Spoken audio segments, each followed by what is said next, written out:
ಮಂಗಳೂರಿನಲ್ಲಿ ಮಳೆರಾಯನ ಅಟ್ಟಹಾಸ ಮಿತಿ ಮೀರುತ್ತಿದೆ. ಪ್ರತಿ ವರ್ಷ ಮಳೆಗಾಲ ಆರಂಭವಾಗುತ್ತಿದ್ದಂತೆ ದುರಂತಗಳು ನಡೆಯುವುದು ಇಲ್ಲಿ ಸರ್ವಸಾಮಾನ್ಯ.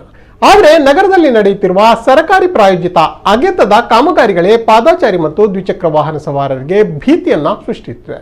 ಇದು ನಮ್ಮ ಸ್ಮಾರ್ಟ್ ಸಿಟಿಯ ಮಳೆಗಾಲದ ದುಸ್ಥಿತಿ. ನಗರದಲ್ಲಿನ ಕಾಮಗಾರಿಯಿಂದಾಗಿ ಭಯಭೀತಿ ಸೃಷ್ಟಿಸುವ ನರಕದ ಕಥೆ ಇದು.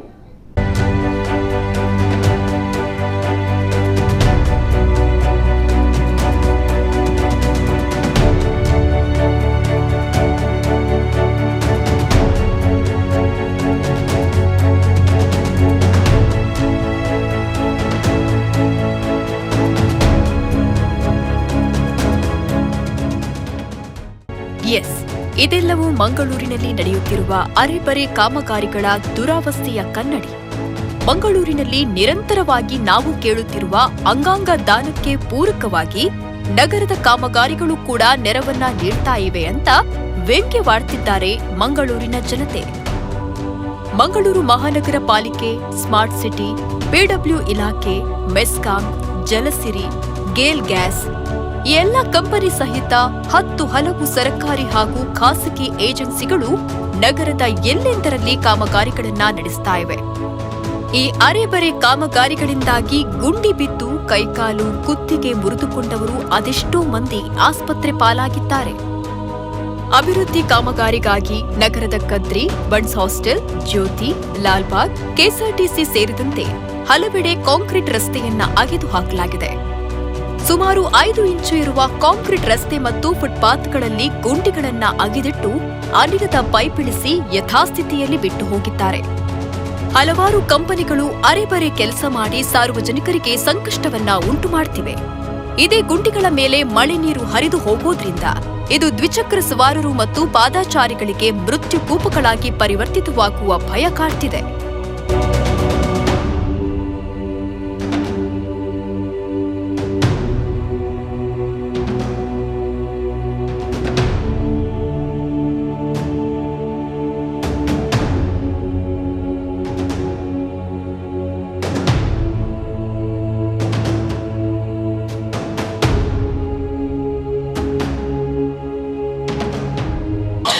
ಈ ಇಲಾಖೆಗಳಿಂದ ಆಗುವುದಿಲ್ಲ ಹೇಳಿ ಇದ್ದರೂ ಅದನ್ನು ಮಾಡಿಸಬೇಕಾದಂಥ ಮಂಗಳೂರು ಮಹಾನಗರ ಪಾಲಿಕೆ ಅಧಿಕಾರಿಗಳು ಕಣ್ಣು ಮುಚ್ಚಿ ಕೂತಿದ್ದಾರೆ. ಆಯಿತು, ಅಧಿಕಾರಿಗಳು ಕಣ್ಣು ಮುಚ್ಚಿದ್ದಾರೆ, ಕಣ್ಣು ಕಾಣುವುದಿಲ್ಲ.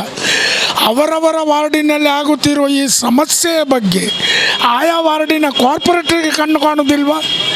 ಇವತ್ತು ನೋಡಿ, ಈ ಗೇಲ್ನವರು ಈ ಗ್ಯಾಸಿದ್ದು ಪೈಪ್ ಹಾಕಲಿಕ್ಕೆ ರಸ್ತೆ ಮತ್ತು ಫುಟ್ಪಾತಿನ ಅಂಚಿನಲ್ಲಿ ಕಾಂಕ್ರೀಟ್ ಕಟ್ ಮಾಡ್ತಾರೆ. ಆನಂತರ ಅವರು ಪೈಪ್ ಹಾಕ್ತಾರೆ, ಅದಕ್ಕೆ ಮಣ್ಣು ಹಾಕ್ತಾರೆ, ಹೋಗ್ತಾರೆ. ಈಗ ಕಳೆದ 1 ವಾರದಿಂದ ಮಂಗಳೂರಿನಲ್ಲಿ ಧಾರಾಕಾರವಾಗಿ ಮಳೆ ಸುರಿತಾ ಇದೆ.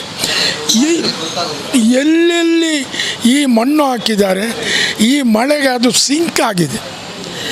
ಈ ಸಿಂಕ್ ಆಗಿದೆ. ಈ ವಾಹನ ಏನು ಇವರ ಹೊಂಡ ತೆಗೆದಿದ್ದಾರೆ, ಇವರಿಗೆ ಗೊತ್ತಾಗೋದಿಲ್ಲ, ಅದು ಹೋಗಿ ಅದರಲ್ಲಿ ಕೂತ್ಕೊಳ್ತದೆ. ಕೆನರಾ ಹೈಸ್ಕೂಲಿನತ್ತ ಶಾಲೆ ಸಾರಂಗ ಆಗಿದೆ. ಒಂದು ಮಗುವಿನ ಕಾಲು ಆ ಮಣ್ಣಿನೊಳಗೆ ಕೂತಿದೆ. ಏನು ಬೇಡ, ನಮ್ಮ ಮಂಗಳೂರಿನ ಒಂದು ವೈಭವಿತ ದೇವಸ್ಥಾನ ಕುದ್ರೋಳಿ ದೇವಸ್ಥಾನ, ಅದರ ಎದುರಿನ ರಸ್ತೆ ನೋಡಿ, ಕಳೆದ 15 ದಿವಸದಿಂದ ಈ ರಸ್ತೆ ಉಂಟಲ್ಲ, ಈ ಕೋಣ ಓಡಿಸುವ ಕೆಸರುಗದ್ದೆ ಓಟದಾಗೆ ಆಗಿದೆ. ಆದರೂ ಈ ವಾರ್ಡಿನ ಕಾರ್ಪೊರೇಟರಿಗೆ ಕಣ್ಣು ಕಾಣುವುದಿಲ್ಲ.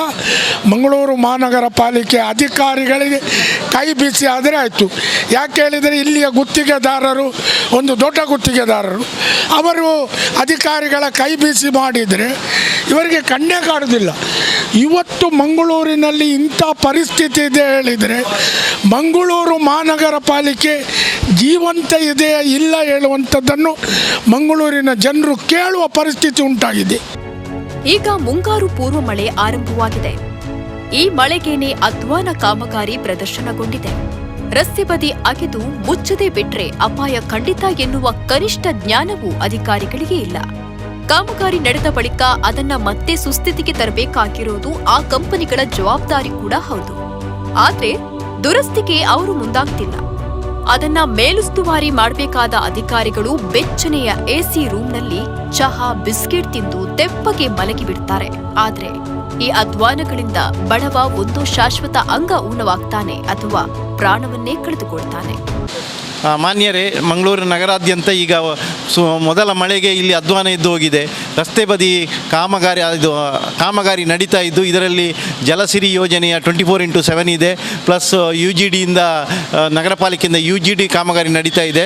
ಮತ್ತು ಮನೆಗೆ ಇರುವ ಗ್ಯಾಸ್ ಕಂಪನಿಯದ್ದು ಸಹ ಕಾಮಗಾರಿ ನಡೀತಾ ಇದ್ದು, ರಸ್ತೆ ಬದಿ ಅಗಿದು ಅದೇ ಥರ ಅದನ್ನು ಮುಚ್ಚದೆ ಬಿಡ್ತಾ ಇದ್ದಾರೆ.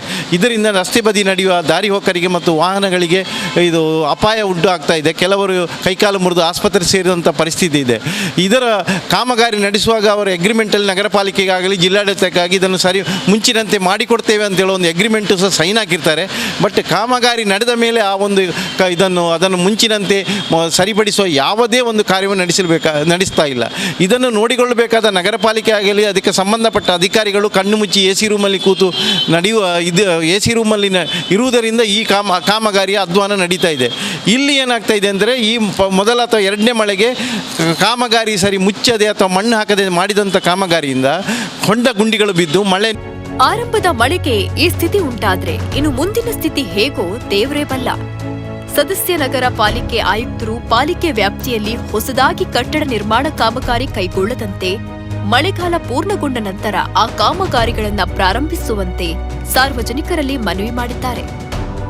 ಆದರೆ ಇವೆಲ್ಲವೂ ಕೇವಲ ಪ್ರಚಾರಕ್ಕೆ ಮಾತ್ರ ಸೀಮಿತವಾಗಿದೆ.